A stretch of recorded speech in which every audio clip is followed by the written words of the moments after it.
Assalamualaikum warahmatullahi wabarakatuh. Halo Sobat Sidika, kembali lagi bersama saya Griselda pada podcast Sidika seputar informasi Dinas Kesehatan Kota Kediri. Nah, pada episode kali ini kita sedang kedatangan tamu yang istimewa, yaitu Bapak Hendy Supriyanto, SKM MMkes, Kepala Bidang P2 Dinas Kesehatan Kota Kediri, dan juga Bapak Chandra Jaya, Bapak selaku Subkoordinator P2 PTM dan Kesehatan Jiwa Dinas Kesehatan Kota Kediri. Nah, Sobat Sidika, peringatan Hari Kesehatan Jiwa Sedunia setiap tanggal 10 Oktober merupakan salah satu bentuk momentum untuk mengkampanyekan bahwa setiap orang berhak untuk mendapatkan layanan kesehatan jiwa yang berkualitas, dan juga perlu adanya sinergi dari seluruh sektoral dari semua bidang untuk bahu-membahu mencegah dan mengendalikan masalah kesehatan jiwa. Baik Sobat Sidika, kita akan berbincang-bincang dengan narasumber kita hari ini. Bagaimana Pak Hendy dan juga Pak Chandra hari ini, sehat Bapak? Terima kasih, Alhamdulillah sehat luar biasa Mbak Grisela. Sehat nih, kalau sehat kan menurut definisi WHO ini adalah kondisi yang baik itu secara fisik, sosial dan juga mental. Nah, kalau dari segi mental, dari kejiwaan ini sehat juga nggak Bapak? Alhamdulillah sehat. Nah, kita masuk ke pertanyaan-pertanyaan ringan dulu. Untuk Bapak Hendy, definisi dari kesehatan jiwa itu seperti apa sih Bapak? Ini sebetulnya terkait dengan definisi kesehatan jiwa tadi sebetulnya sudah disinggung ya. Yang dimaksud kesehatan jiwa atau jiwa sehat itu ya meliputi baik sehat fisik ya, sehat fisik, mental, spiritual maupun sehat sosial ya, nanti sosial komunikasinya, hubungannya kita juga sehat. Jadi kompleks ya, tidak hanya fisiknya saja yang sehat tapi juga mental, sosial dan lingkungan. Jadi memang banyak aspek yang dinilai ya Pak untuk ini ya, untuk mendukung kesehatan jiwa. Mungkin dari Bapak Chandra ada tambahan Pak? Ya, sama seperti yang disampaikan oleh Pak Hendy tadi, tetapi kalau yang dinamakan definisi sehat tidak hanya sehat secara fisik, mental dan emosional saja, tapi kan juga dia bisa menyadari kemampuannya sendiri. Terus kemudian dia tahu dia mampunya apa, itu dia tahu. Terus kemudian dia bisa mengatasi tekanan. Kadang-kadang itu orang itu kalau nggak kuat sama tekanan itu kan stres ya, itu tanda-tanda nggak sehat itu juga kalau stres. Terus kemudian sama dapat bekerja secara proaktif, jadi nggak cuma diem. Orang kerja itu kalau misalkan diem saja itu bisa merupakan tanda-tanda dia sakit jiwa loh. Jadi itu yang perlu kita waspadai. Nah, kalau tidak segera dilakukan pertolongan nanti bisa mengarah ke gangguan kesehatan jiwa. Sama dia bisa berkontribusi. Jadi kalau ada yang namanya sehat sosial itu, kalau dia tidak bisa hanya berpikir individu saja, nah itu juga namanya dia sehat, kurang sehat namanya. Dia masuk dalam kelompok yang tidak sehat jiwa. Jadi kurang berkontribusi atau tidak bisa berkontribusi terhadap komunitasnya. Berarti sangat luas ya Pak, definisi dari kesehatan jiwa ini bukan hanya dari segi kejiwaan saja, namun dari sosial, dari bagaimana kita berinteraksi ke orang lain itu juga termasuk dalam penilaian kesehatan jiwa. Nah, Pak Chandra ini selaku pemegang program kesehatan jiwa di Dinas Kesehatan Kota Kediri, sebenarnya jenis-jenis dari gangguan jiwa itu apa saja sih Pak? Kalau gangguan kesehatan jiwa itu ada dua sebenarnya. Ada yang namanya neurosis dan ada yang namanya psikosis. Kalau psikosis itu kan lebih mengarah kepada akibat penyakit saraf ya, dia sudah lama. Terus kemudian karena kalau yang lebih ringan tuh namanya neurosis, biasanya hanya sementara, dia stres sementara, itu neurosis. Tapi kalau misalkan neurosis ini bahayanya kalau dia tidak segera diberi pertolongan, kalau tidak ada pelampiasan, lama-kelamaan stresornya akan meningkat terus, dia bisa mengarah kepada yang psikosis. Psikosis ini gangguan kesehatan jiwa yang berat. Macamnya ada yang kayak gangguan jiwa skizofrenia sama depresi. Skizofrenia itu termasuk gangguan jiwa yang masuk yang berat. psikosis yang berat. Kayaknya sekarang ini ya Pak, lagi banyak yang mengeluhkan termasuk skizofrenia ini. Ya. Namun pengetahuan dari masyarakat ini masih kurang mengenai skizofrenia. Nah, Bapak Hendy, sebenarnya skizofrenia itu apa nggih Pak? Ya termasuk tadi ya, skizofrenia itu istilahnya gangguan jiwa yang berat ya. Gangguan jiwa yang berat. Berarti kalau sudah skizofrenia itu kan ada gejala yang berat, misalnya saja dia ngamuk-ngamuk, gaduh gelisah dan sebagainya. Kemudian juga ada paham-paham yang lain, misalnya paranoid dan sebagainya. Itu untuk yang berat. Sedangkan nanti untuk apa ya yang ringan atau tadi neurosis ya itu lebih gejalanya juga lebih ringan. Misalnya saja apa pusing itu sudah merupakan gangguan, kemudian stres ringan ataupun mungkin kita tidak bisa tidur, itu juga cemas. Ya, cemas itu juga gejala. Berarti insomnia ya, itu hampir juga kayaknya banyak sekali ya kalau yang ringan atau biasanya sering disebut dengan DMK, orang dengan masalah kesehatan. Ini sangat luas ya, masalah kejiwaan.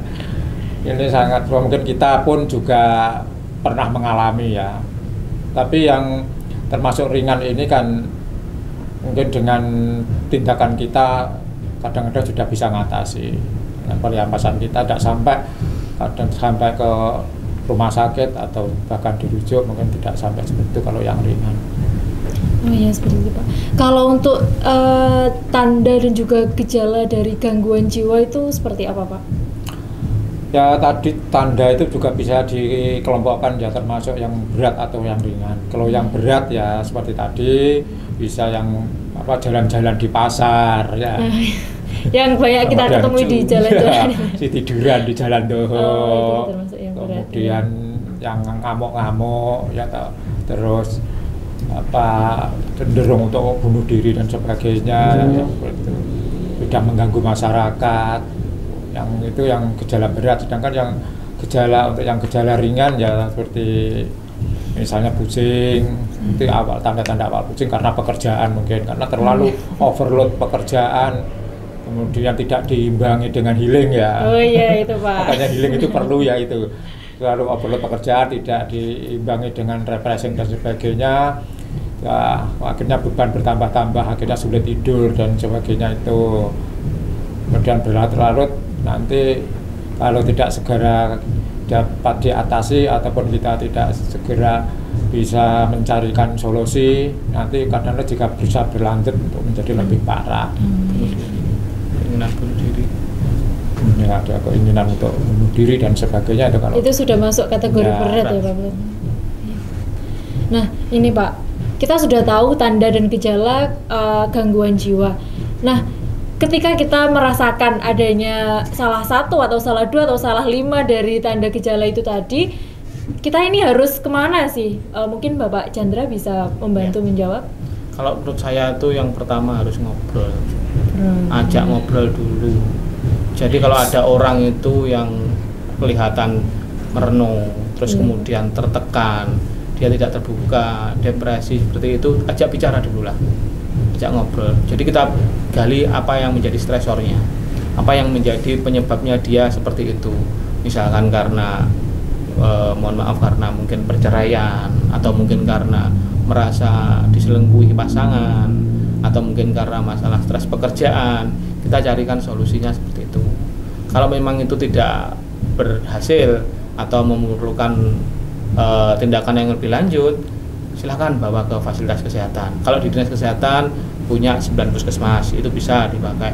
Teman-teman di puskesmas sudah ada yang bisa memberikan konseling, kita sudah melatih teman-teman yang di puskesmas juga, atau di rumah sakit juga bisa, atau bahkan ke psikolog juga bisa, maupun ke psikiatri. Monggo terserah pihak keluarga lebih nyamannya di mana.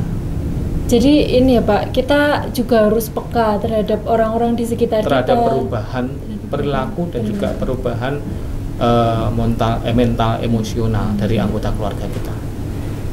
Kalau ini Pak, berarti ketika kita datang ke fasilitas pelayanan kesehatan itu kita harus apa yang kita katakan dan kemana kita akan, kalau misalkan sakit gigi, dokter gigi Oh, ya. gitu Pak. Kalau di puskesmas atau di rumah sakit itu gimana alurnya gitu Pak? Kalau di puskesmas ya langsung aja kita ke poli, bilang kalau bagian pendaftaran itu ada permasalahan gangguan kejiwaan atau butuh konseling, nanti akan diarahkan. Kita ada bagian PJ kesehatan jiwa. Tapi kalau di rumah sakit ada yang namanya, tidak semua rumah sakit memang di Kediri hanya ada 2 insya Allah. 2 nggih Pak Endi, ada 2 rumah sakit yang punya spesialis kesehatan jiwa. Nanti langsung di situ ada polinya sendiri masalah kesehatan jiwa. Kalau di Kediri rumah sakit apa ya Bang? Di rumah sakit Kediri ada 2 yang punya dokter spesialis jiwa, yang satunya rumah sakit Bayangkara dan yang kedua rumah sakit Baptis. Satu lagi sebenarnya sudah ada dulu rumah sakit Ngambiran, tapi kita masih menunggu adanya dokter yang masih menyelesaikan studinya. Itu tadi nggih.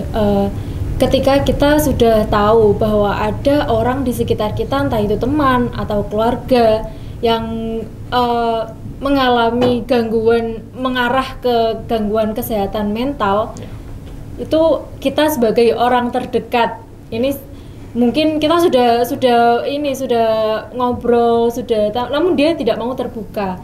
Nah itu apa yang harus kita lakukan? Mungkin dia juga enggan untuk diajak, ayo kita ke psikolog, namun enggak, saya masih sehat, saya masih bisa melakukan ini itu bagaimana Pak? Ini peran keluarga memang sangat penting, apalagi mungkin kalau keluarga itu bisa tidak terbuka ya teman dekat dan sebagainya. Intinya kita menyampaikan bahwa konsultasi ke psikiater atau konsultasi ke mungkin puskesmas ini suatu hal yang wajar, dan bukan berarti orang yang konsultasi ke situ itu pasti kena gangguan jiwa kan. Itu kita merubah paradigma, dan bahkan sekarang itu kan ternyata yang dinamakan gangguan jiwa itu pun tidak hanya yang berat saja ya. Jadi ringan pun itu juga termasuk masalah itu. Jadi tidak perlu istilahnya orang yang konsultasi ke psikiater itu terus nanti dikonotasikan orang gila, itu kan perlu sehingga mereka dengan paradigma seperti itu kan menjadi hal yang suatu yang biasa. Atau sering yang kita lihat ya sekarang itu misalnya yang ke praktekan, misalnya ke dokter Roni spesialis jiwa itu kan, kalau ke situ ternyata banyak sekali orang yang ke situ yang cuma ya nggak bisa tidur, ya mungkin pusing, itu sudah ke situ. Memang yang ke situ tidak harus orang yang sudah gangguan jiwa gila yang berjalan-jalan ya, karena sudah ada itu sudah parah ya Pak, sudah nggak bisa diapa-apain. Perlu dirubah cara pandangnya itu ya, orang yang datang ke psikolog, psikiatri itu adalah orang yang gangguan normal, ringan pun juga ke situ ya, karena di situ nanti ada solusi mungkin untuk pencegahan, kemudian untuk tindakan berikutnya yang apalagi yang bisa kita lakukan sendiri tanpa mungkin harus memerlukan bantuan orang lain masuk rumah sakit dan sebagainya. Karena dengan konsultasi itu akan membuka diri kita ya, sehingga memberikan wawasan kepada kita, bahkan juga mengurangi kekhawatiran. Kekhawatirannya berlebihan ternyata kan cuma itu kan gitu ya. Iya. Jadi ini ya Pak, ini juga PR bagi kita sebagai mungkin Pak Chandra dan Pak Hendi sebagai tenaga kesehatan untuk merubah stigma yang ada di masyarakat, karena masyarakat itu stigmanya negatif. Kalau orang ke psikolog, oh berarti dia ini mau gila gitu. Nah itu yang juga ini ya masih menjadi masalah. Nah Bapak ini bagaimana sih ketika mungkin di rumah kita ada baik ODGJ, orang dengan gangguan jiwa itu, bagaimana kita harus mungkin merawatnya, harus seperti apa kalau dulu kan ini masih salah untuk merawatnya dengan dipasung biar dia tidak kemana-mana. Nah yang perawatan yang tepat itu seperti apa sih? Mungkin Bapak Chandra bisa menjawab. Kalau keluarga kita ada yang mengalami gangguan jiwa, itu nggak bisa kalau kita langsung istilahnya mengeluarkan dalam kakak keluarga kita, kan nggak mungkin. Kita memang berkewajiban tetap harus merawatnya, kita berkewajiban bertanggung jawab untuk selalu mengurusnya. Yang penting kalau ada keluarga kita yang mengalami gangguan jiwa, tetap lakukan, usahakan atau selalu penuhi kebersihan dirinya. Kebersihan. Bisa dengan kita ajak membersihkan diri atau kita yang membersihkan. Yang jelas keluarga kita kalau ada yang mengalami gangguan jiwa, kita selalu jaga kebersihan dirinya. Terus kita juga harus penuhi kebutuhan makannya. Yang kadang-kadang itu ada yang karena tidak diperhatikan sama keluarga, terus kemudian tidak diberikan makan, dia merasa kelaparan, malah tambah lagi stresornya. Iya. Nah, stresornya malah tambah lagi. Sama pastikan untuk pemberian obat secara teratur dan berkelanjutan. Karena intinya kalau di dalam pasien kesehatan jiwa itu obatnya jangan sampai telat. Oh gitu ya. Dan pastikan obat itu masuk atau dimakan, karena biasanya kalau obat dikasihkan secara langsung suruh makan, si keluarga yang mengalami ODGJ itu tahu, kadang-kadang nggak mau buat makan. Tapi kalau kita pintar-pintarnya caranya dihaluskan, dimasukkan, dicampurkan dengan makanan sehingga tetap termakan. Berarti untuk pemberian obat ini memang rutin sampai dengan mungkin apakah ketika dia ini ngamuk atau ketika kambuh saja atau ketika tenang obat juga itu diberikan diberikan? rutin, tapi macam-macam obat. Ada yang diberikannya harian, ada bahkan obat itu yang diberikan mingguan. Nah, itu tergantung dari saran atau terapi yang diberikan oleh dokter. Sehingga kondisi masing-masing orang atau kondisi masing-masing pasien ODGJ ini berbeda-beda. Tidak bisa kita samakan, tidak bisa kita jadikan satu penanganannya. Ya, taunya bagaimana? Ya kita harus mendapatkan penanganan ke dokter atau oleh dokter spesialis dulu atau oleh tenaga kesehatan yang ada di puskesmas. Beda lagi kalau misalkan anggota keluarga kita ini bukan masuk kategori ODGJ, tapi hanya ODMK, orang dengan masalah kejiwaan. Nah, itu yang penting dampingi terus. Seperti yang kita sampaikan di awal tadi, ajak ngobrol, ajak berinteraksi. Jangan sampai istilahnya kalau udah biasa sekarang tuh jangan sampai suwung lah wong.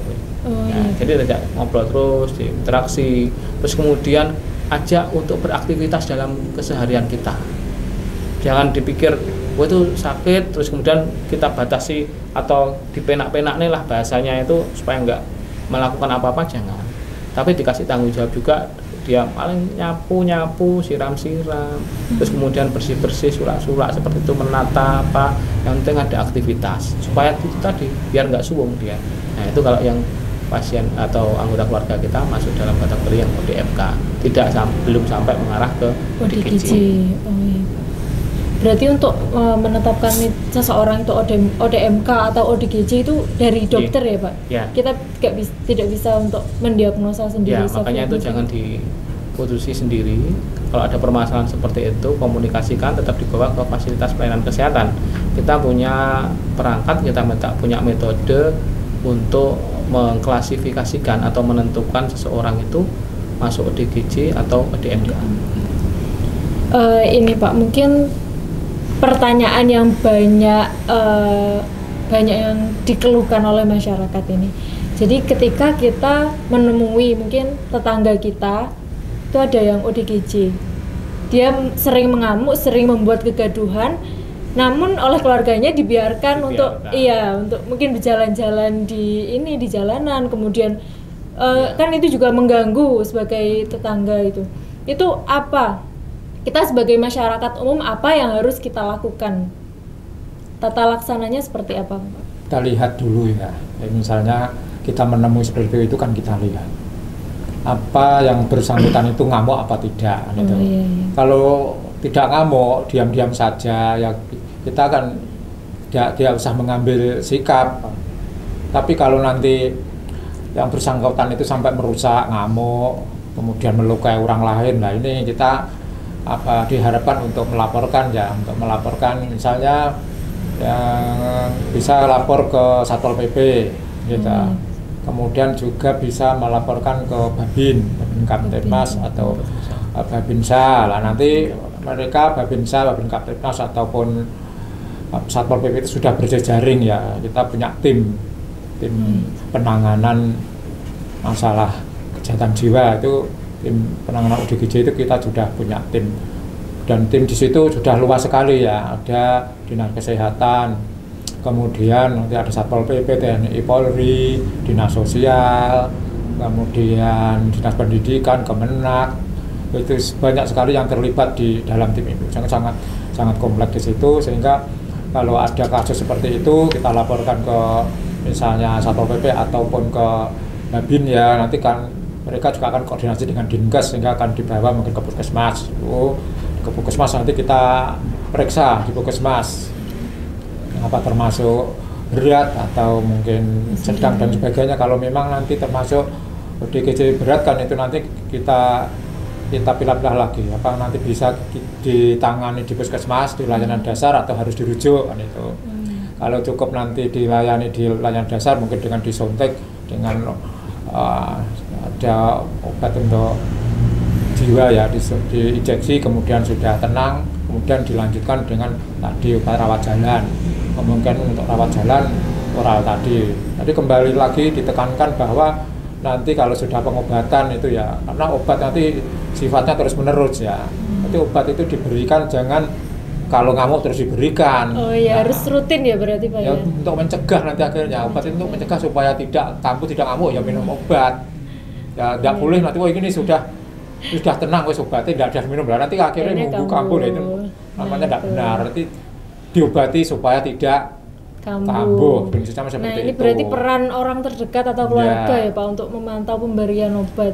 Karena banyak sekali kasus kambuh itu karena obatnya terlambat. Hanya ketika ngamuk saja dikasih. Dianggap itu sudah sembuh, akhirnya obatnya tidak diminum. Akhirnya kan 1 bulan 2 bulan nanti bisa relap lagi, bisa kambuh lagi. Makanya obatnya itu rutin diminum dan dianggap saja kalau minum obat itu dianggap minum vitamin ya. Oh iya. Jangan akan minum obat jiwa nanti malah kau minum gak bisa jadi. Jadi obat itu dianggap kita itu minum vitamin, karena banyak ya seperti penyakit kronis diabetes jantung itu ya selamanya minum obat.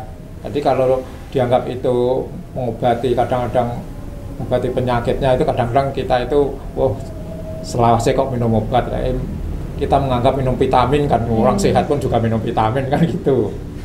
Kemudian untuk nanti kalau kita menjumpai kasusnya itu ringan ya, nanti ya cukup tadi dengan diberikan motivasi, kemudian didampingi, kemudian nanti diajak ngobrol, kemudian pengalian itu yang paling penting ya, jangan diberikan kesempatan dia untuk melamun dan sebagainya, harus kita ajak aktivitas yang menyenangkan ya.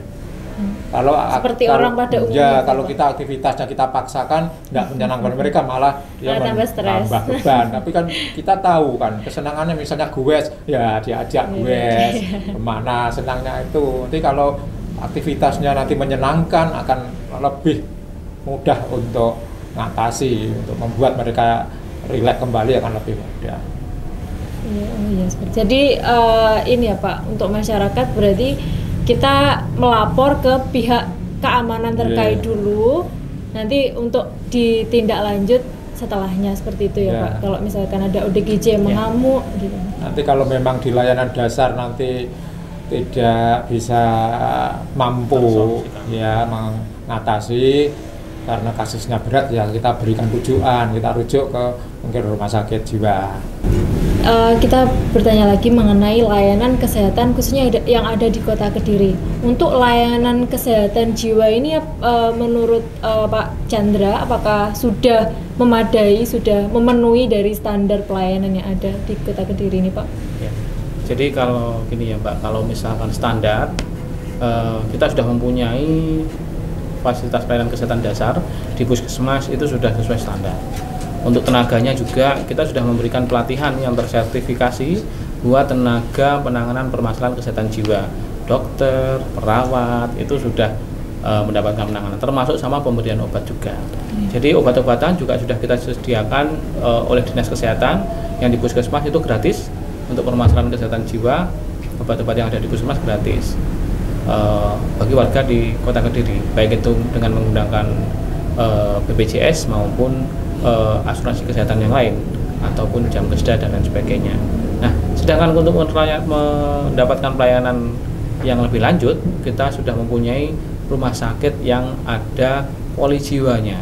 jadi yang sudah mempunyai dokter spesialis jiwa, sehingga kalau misalkan ada yang ngamuk ada yang ngamuk di masyarakat atau di jalan seperti yang disampaikan oleh tadi, ketika ngamuk kan kita masih bingung, nggak mungkin tenaga kesehatan pun juga pasti nggak mungkin takut langsung ya, Pak? Iya memberikan pertolongan Benar injeksi semua. kan pasti takut. Iya. Jadi kita butuh tenaga dari melibatkan instansi lain kayak Satpol PP maupun tiga pilar yang ada di kelurahan. 3 bulan. Iya, jadi sama-sama kita menangani orang yang ngamuk itu. Karena kalau orang ngamuk itu bahaya. Dia tidak ada yang ditakuti misalkan karena dia Menakut-nakuti semua. Tidak kooperatif. Tidak kooperatif lah, dia akan gelisah.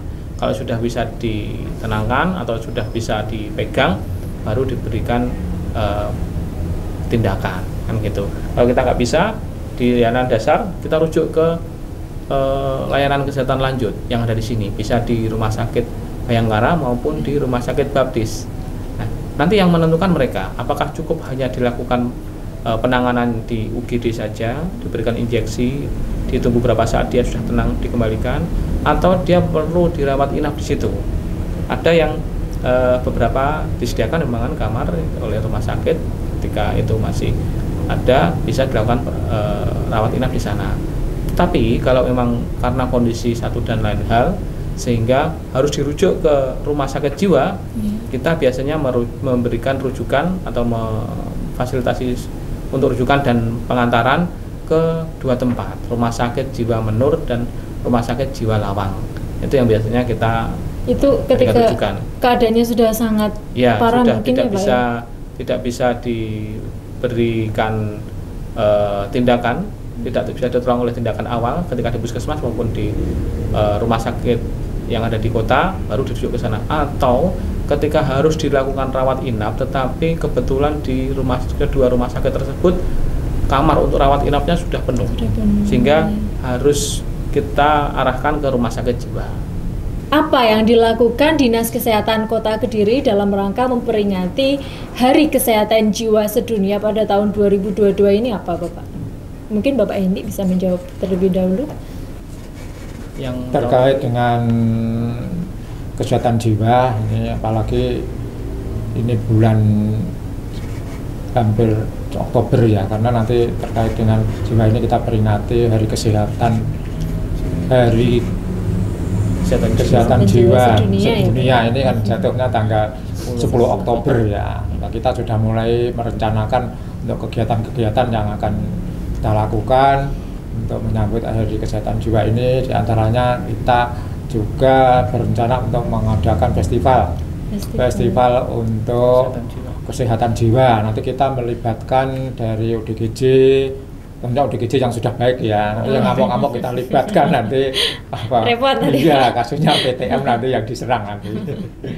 Kemudian juga kader sudah libatkan, kemudian institusi kesehatan kita libatkan, dan nanti di situ kita adakan perlombaan kreativitas. Jadi kita perlombaan kreativitas untuk masing-masing ODGJ, nanti dari wilayah puskesmas masing-masing mungkin mengirimkan berapa peserta gitu, sehingga nanti apa ya kita mengevaluasi kembali ODGJ yang sudah berhasil kita sembuhkan, kita ajak berpikir lagi ya, kita ajak untuk apa kreativitasnya ya, mungkin bisa karaokean, lomba karaoke dan sebagainya. Itu kan juga menumbuhkan semangat bagi mereka ya, bahwa maka saya tetap berguna, tetap bisa kan gitu ya. Kemudian nanti juga berencana juga mengadakan kegiatan pelatihan kepada petugas jiwa baik di puskesmas atau rumah sakit, kemudian juga melakukan screening di sekolah ya, karena saya yakin ya siswa-siswa itu juga tidak sedikit mungkin ya yang gejala ringan ya, yang itu tekanan PR ya. Kita saja juga gejala ringan, mungkin kalau pas tanggal tua gejala ringan itu perlu ada apa screening ya. Nanti screening berarti sejak dini ya, Pak ya? Screening nanti untuk mengetahui tingkat stresor bagi siswa, sehingga nanti kegiatan-kegiatan seperti itu kan harapannya nanti juga bisa menjadi kegiatan rutin di puskesmas, di sekolah ya. Karena nanti juga kami undang guru-guru sekolah UKS itu kami undang untuk sosialisasi, sehingga nanti harapannya di sekolah itu UKS-nya juga jalan. Itu ada mahasiswa, ada siswa yang mungkin sudah ada gejala yang mirip-mirip lah, ini kan nanti segera di konseling sehingga tidak sampai berlarut-larut. Ini kemudian terkait tema ya, tema untuk tahun ini terkait dengan Hari Kesehatan Jiwa, itu intinya tema itu adalah kesehatan jiwa itu ya, mental jiwa itu erat keterkaitannya dengan kesejahteraan. Jadi tingkatkan kesehatan mental dan juga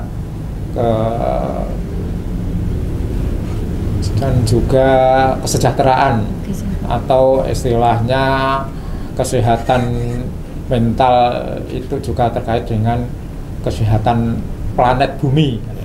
Nanti kalau lingkungan planet bumi dikaitkan dengan lingkungan, sehingga kesehatan jiwa itu sangat terkait dengan lingkungan.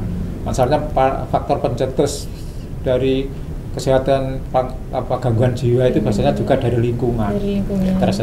Stresornya dari lingkungan ya Pak. Baik, untuk closing hari ini mungkin Bapak Chandra bisa memberikan pesan dan harapan untuk masyarakat Kota Kediri terkait dengan peringatan Hari Kesehatan Jiwa Sedunia tahun 2022. Oke. Kalau dilihat dari temanya ya, temanya yang tahun ini menjadikan kesehatan mental dan kesejahteraan untuk semua sebagai prioritas global. Jadi istilahnya di sini adalah menyamakan. Jadi kita membuat persamaan antara saudara-saudara kita yang mengalami gangguan kesehatan jiwa dengan yang tidak. Kita harus memberikan hak yang sama bagi mereka, juga memberikan pelayanan yang sama buat mereka juga. Intinya kalau kita berpesan, ajak saling terbuka, karena permasalahan jiwa diawali dari stresor yang sedikit, yang tidak sering, dan juga yang dialami oleh orang lain. Tapi kalau itu kita biarkan, bisa mengarah kepada tekanan yang tinggi. Kalau dialami secara terus-menerus, bisa mengalami gangguan kesehatan jiwa yang permanen. Serta jangan lupa untuk sering-sering melakukan deteksi dini bagi petugas kesehatan dan juga bagi pemegang programnya. Deteksi dini permasalahan kesehatan jiwa di beberapa lingkungan, bisa di sekolah seperti yang disampaikan Pak Endi tadi, di tempat kerja maupun di komunitas yang ada.